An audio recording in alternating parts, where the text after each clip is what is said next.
سب سے پہلے تو میں آج مظفر آباد میں ہمارے ایک تحریکی ساتھی، ہمارے دوست، ہمارے بہت ہی متحرک آزادی پسند رہنما، نڈر اور دلیر رہنما محترم افضال سلیریہ صاحب نوجوان دل کا دورہ پڑنے سے انتقال کر گئے۔ یہ اس تحریک کا اور ہماری اس پوری جدوجہد کا بہت بڑا نقصان ہے۔ میں اللہ کے حضور دعا گو ہوں کہ اللہ کریم محترم افضال سلیریہ کے درجات بلند فرمائے، اور اس کے جانے سے جو ریاست کی اس آزادی کی تحریک میں خلا پیدا ہوا ہے، اور خاص کر مظفر آباد کے اندر جو قومی آزادی کی تحریک کے لیے یہ بہت بڑا دھچکا ہے۔ بہت سارے دوست آپ میں سے جو نوجوان ہیں وہ اس کو نہیں جانتے افضال کو اس طریقے سے۔ وہ زیادہ تر مظفر آباد میں وہ کام کر رہا تھا، اور وہ مظفر آباد کے حقوق کے لیے تحریک آزادی کے ساتھ ساتھ مظفر آباد کے لوگوں کے حقوق کے لیے، یہ جو دریاؤں پہ ہمارے پانیوں پہ ڈاکہ ڈالا جا رہا ہے اس کے لیے قابضین کی آنکھوں میں آنکھیں ڈال کر وہ لڑنے والا آدمی تھا، اور سول سوسائٹی کے ساتھ مختلف جماعتوں کے ساتھ مل کر اسٹوڈنٹ سیلیبریشن فرنٹ کا وہ چیف آرگنائزر رہا، اور انتہائی متحرک اور زیرک رہنما تھا، دلیر رہنما تھا۔ تو بڑا یہ دکھ بھرا مقام ہے ہم سب کے لیے۔ 2-3 دن قبل ہمارے اس ریاست کے ایک اور قداور شخصیت محترم کرشن دیو سیٹھی صاحب، جو میرپور سے 47 میں ہجرت کر کے جموں کی طرف گئے تھے، وہ بھی بہت بڑے متحرک رہنما تھے، صحافی تھے، لکھاری تھے، اور ریاست کی آزادی اور خود مختاری کے بڑے حامی تھے۔ طویل جدوجہد ان کی تقریباً 85 سال کی ان کی عمر ہوئی ہے، تو ان کو بھی ہم جو ہے وہ خراج عقیدت اور خراج تحسین پیش کرتے ہیں ان کی جدوجہد پر، اور ان رہنماؤں کی روحوں کے ساتھ ہمارا یہ عزم ہے کہ ہم اس آزادی کی جدوجہد کو اس کی حتمی منزل کی طرف جو ہے وہ لے کر جائیں گے۔ شہید کشمیر مقبول بٹ کے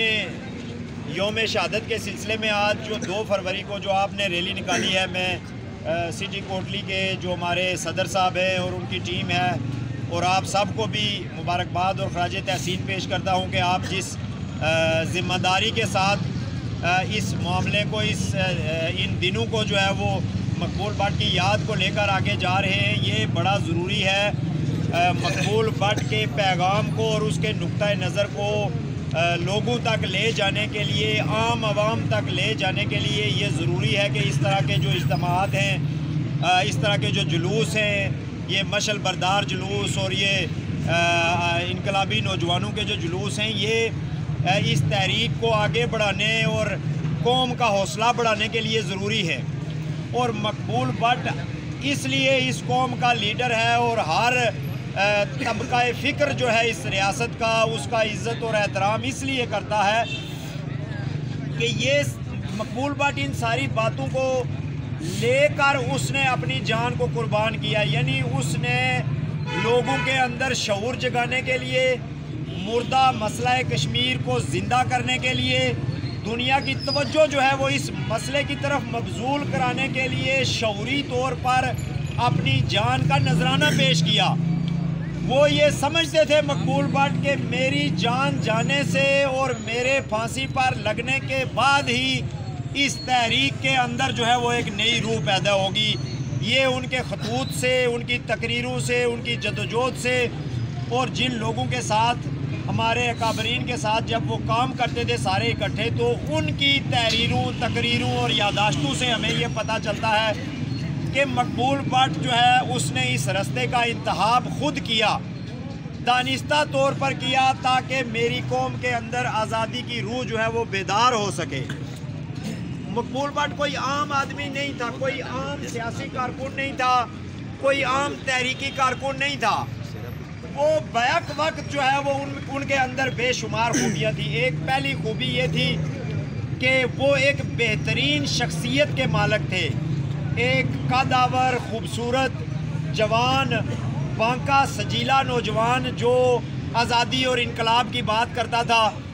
اور اس کے ساتھ پھر ایک بہت ہی پڑھا لکھا مدبر، فلاسفر، صحافی، استاد، دانشور، یعنی ان میں یہ ساری خوبیاں تھیں، اور بہت اچھے وہ مقرر تھے، اور قربانی کا جذبہ تھا،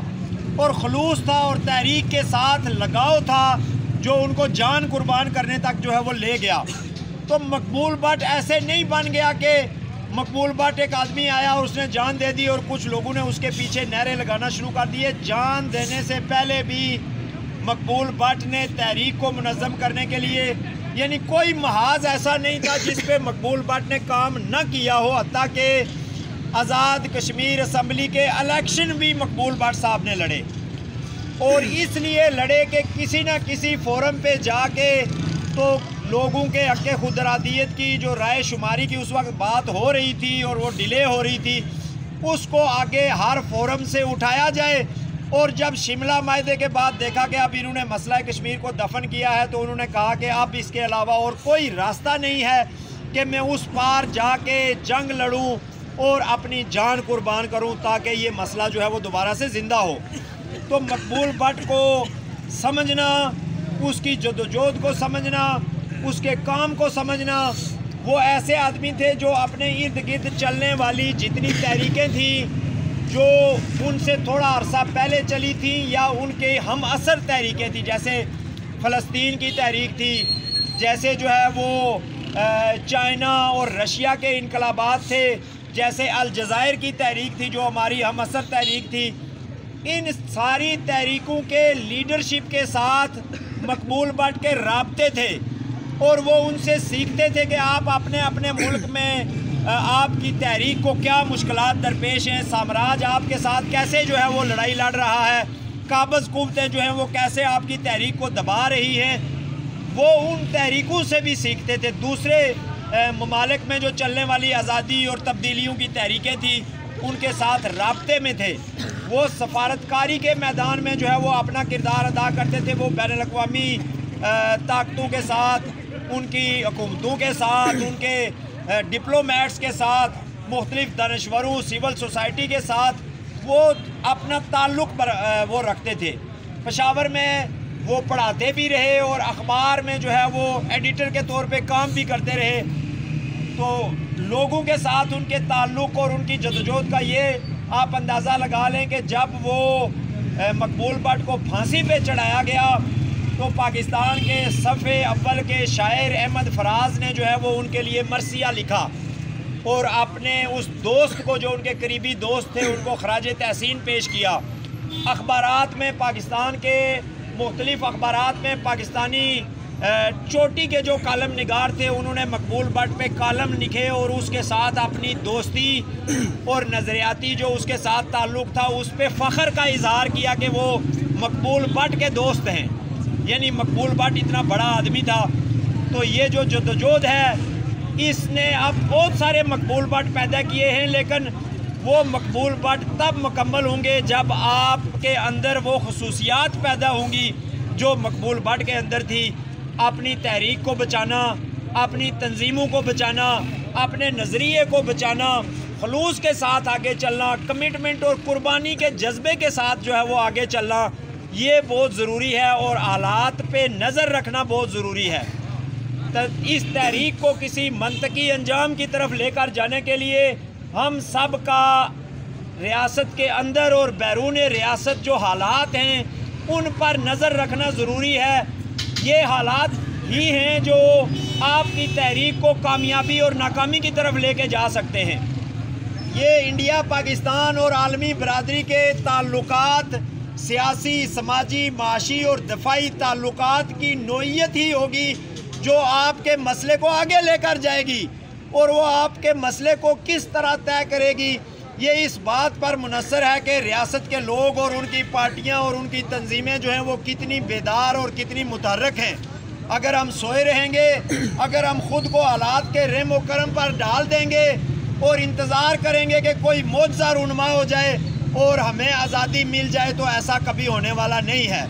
اس کے لیے ایک جاندار اور متحرک جو ہے جماعت کی ضرورت ہے، اور اس جماعت کی تعمیر کے لیے آپ سب کو اپنے اپنے حصے کا کردار ادا کرنے کی ضرورت ہے۔ یہ مقبول بٹ کا پیغام ہے، یہ مقبول بٹ کی جدوجہد کے ساتھ اظہار عقیدت کا رستہ ہے۔ ہم نے صرف مقبول بٹ زندہ باد اور مقبول بٹ جو ہے وہ اس کا قافلہ رکا نہیں جھکا نہیں یہ کہہ کے اپنا فرض ادا نہیں کرنا ہے، بلکہ مقبول بٹ کے رستے پر چلتے ہوئے اس رستے کو اختتام کی طرف لے کر جانا جو ہے یہ مقبول بٹ کا کام ہے، اور یہ اس نسل کا کام ہے۔ یہ آنے والی اس حالات میں جو لوگ جو نوجوان ہیں یہ ان کا کام ہے کہ وہ اس تحریک کے اندر اپنا جو ہے وہ کردار ادا کریں، متحرک کردار ادا کریں، اس تحریک کے اندر اپنی ذمہ داریاں ادا کریں۔ جس طرح تنقید کرتے ہیں، جس طرح سوشل میڈیا پہ تنقید کرتے ہیں کہ جی فلاں پارٹی یہ کر گئی اور یہ قوم پرست جو ہیں وہ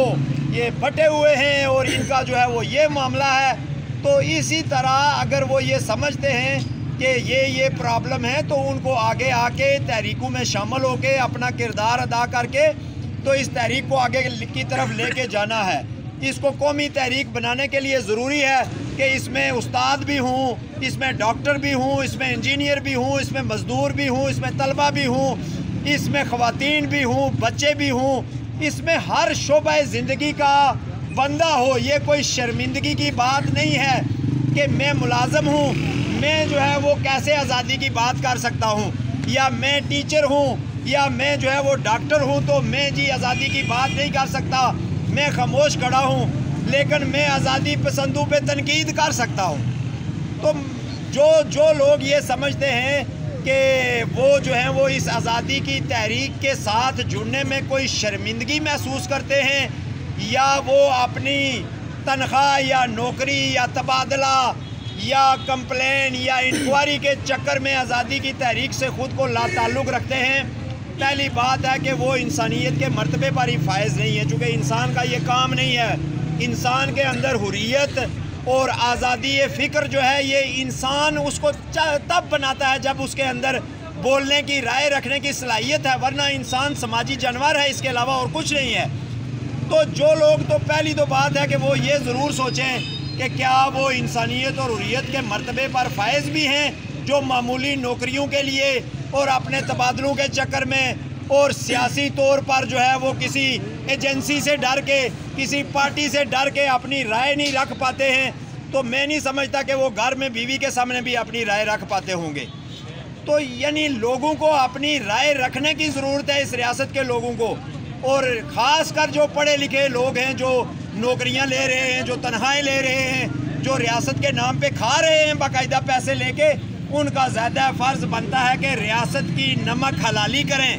ریاست کا جو نمک کھا رہے ہیں اس نمک کو حلال کریں، اور یہ جو غلامی کا داغ ہے جو ہے اس کو دھونے کے لیے وہ بھی آگے آئیں اور وہ اس تحریک کے ساتھ جو ہے وہ جڑ کر کھڑے ہوں۔ ایک دفعہ پھر آپ کو مبارکباد پیش کرتا ہوں، اور یقین ہے مجھے کہ آپ آنے والے دنوں میں بھی روزانہ کی بنیاد پر یہ اہتمام کریں گے۔ مزید جو ہمارے یونٹس ہیں وہ بھی اپنے اپنے یونٹس میں اس طرح کے اہتمام کریں کہ لوگوں تک یہ بات جو ہے وہ ان دنوں میں پہنچائی جائے۔